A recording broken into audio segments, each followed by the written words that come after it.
मैं ये सलाह दूंगा कि जितना भी आप काम कर रहे हो प्रॉपर्टी में, वो 100% आपको एक नंबर में ही करना चाहिए। भर भर के थैले कैश के लोगों को दे रहे हैं प्रॉपर्टी ट्रांजैक्शन में। एग्रीमेंट टू सेल इसीलिए लिखा है, इसको क्या बोलते हैं, इसमें पंजाब में बयाना बोलते हैं। कोई ऐसी कानूनन दो पेच में हम फंस ना जाएं, तो इस बात का हमने ध्यान रखना है। तब भी आप डील करनी है आपने इस बात का ध्यान रखना है भाई, यदि आप सेलर हो या परचेजर हो, के डॉक्यूमेंट एक एक अच्छे तरीके से साइन करना।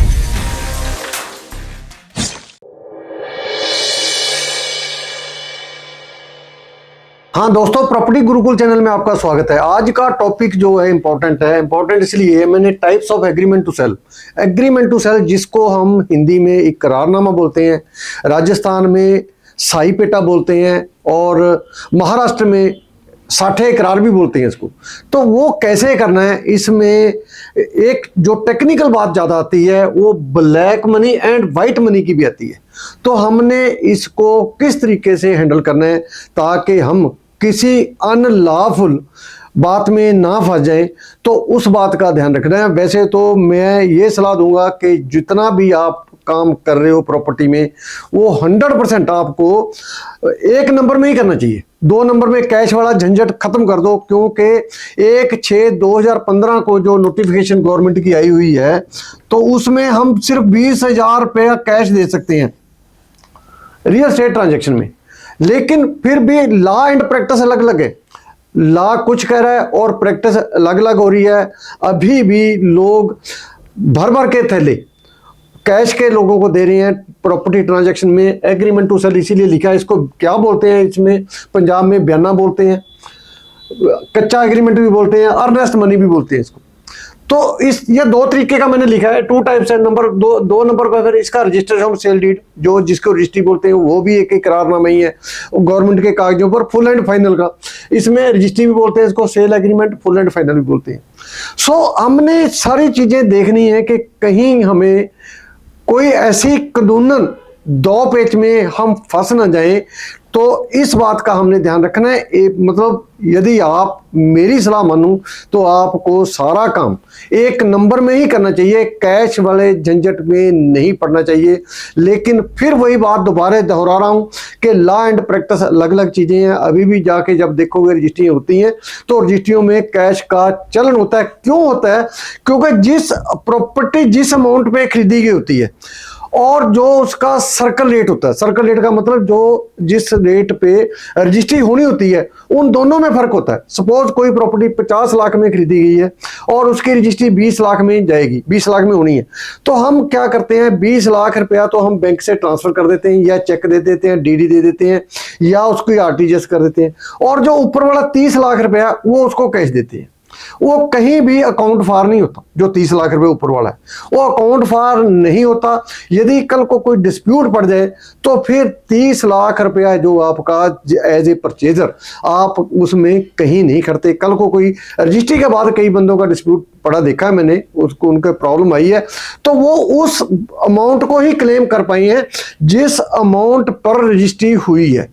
सो ये हमारे लिए कई बार घातक सिद्ध हो जाता है। और दूसरे नंबर पर हम सरकार से तो चोरी कर ही रहे हैं। तो ये बात को यदि हम बचना चाहें तो हमें कोई ना कोई इसका तरीका अच्छे तरीके से ढूंढना है कि हम कहीं भी दिक्कत में ना आ जाए। सो अगली बात जो जहां पर ये ज्यादा चलन मैंने देखा है, in case of bank loan में क्या होता है, कई बंदे ने घर लिया, घर मतलब 50 लाख का लिया और रजिस्ट्री उसकी 25 लाख की होनी है। तो वो हाल ही में मैंने ये देखा है, प्रैक्टिस देखी है, वो उसको बंदे को कहता है जी आप मेरे को एक 25 लाख का एग्रीमेंट भी बना दो ताकि मैं बैंक में दे के अपना लोन करवा लूँ। 5-4 लाख रुपए अपने पास से देना और 20 लाख रुपए बैंक दे देगा।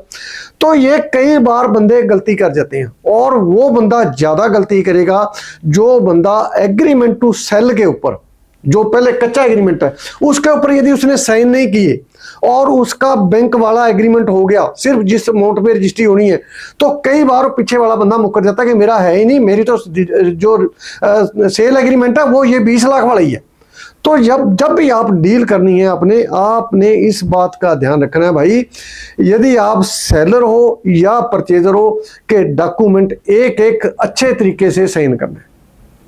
यदि वो इस तरीके का हो जाए, परचेजर की बात मान के हम उसको 25 लाख रुपए का एग्रीमेंट साइन करके दे दें कि 25 लाख बैंक में तुम दे दो, और वो कल को क्लेम करे कि मेरी तो डील ही 25 लाख में हुई है, तो वो बंदा आपको उलझा सकता है। कब?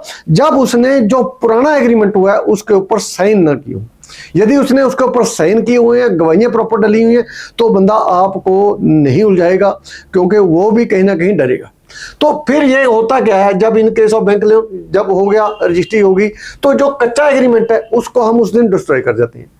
जिस दिन हमारी रजिस्ट्री होनी होती है, रजिस्ट्री करवा के तुरंत उसको खाली कैंसिल करके तभी डिस्ट्रॉय करके आग में डाल देते हैं। तो इस तरीके की प्रैक्टिस चल रही है। फिर भी इसमें हमें बहुत ही सूक्ष्म तरीके से काम करने की जरूरत है। बाकी मैं तो यही आपको कहूंगा, as a trainer, as a real estate coach, मतलब एज ए टीचर, यही कहूंगा कि आप ये 2 नंबर का जो कच्चा पक्का करते हो उसमें ये ना किया जाए तो ज्यादा अच्छा है। और यदि आपको करना भी पड़ता है, जैसे मैंने बताया कि बैंक लोन में 2 एग्रीमेंट जाने हैं, दूसरा एग्रीमेंट जो है मतलब कम अमाउंट का जाना है, तो कोशिश ये करनी चाहिए कि दोनों एग्रीमेंट पर साइन हो जाए, ताकि दोनों की लायबिलिटी बराबर हो जाए। अब ये ऐसा कोई एग्रीमेंट इनकम टैक्स के हाथ लग जाता है, कहीं गवर्नमेंट के हाथ लग जाता है, तो डेफिनेटली उसमें आप दोनों ही लायबल हो जाते हैं। तो ऐसा एग्रीमेंट को ज्यादातर हम रजिस्टर भी नहीं करवाते, नोटरी भी नहीं करवाते, ना सब रजिस्ट्रार के पास रजिस्टर करवाते हैं। कारण यही है कि हमने उसमें चोरी करनी होती है। जो रजिस्ट्री की अमाउंट है मतलब वो कम है और सौदे की अमाउंट जो ज्यादा है।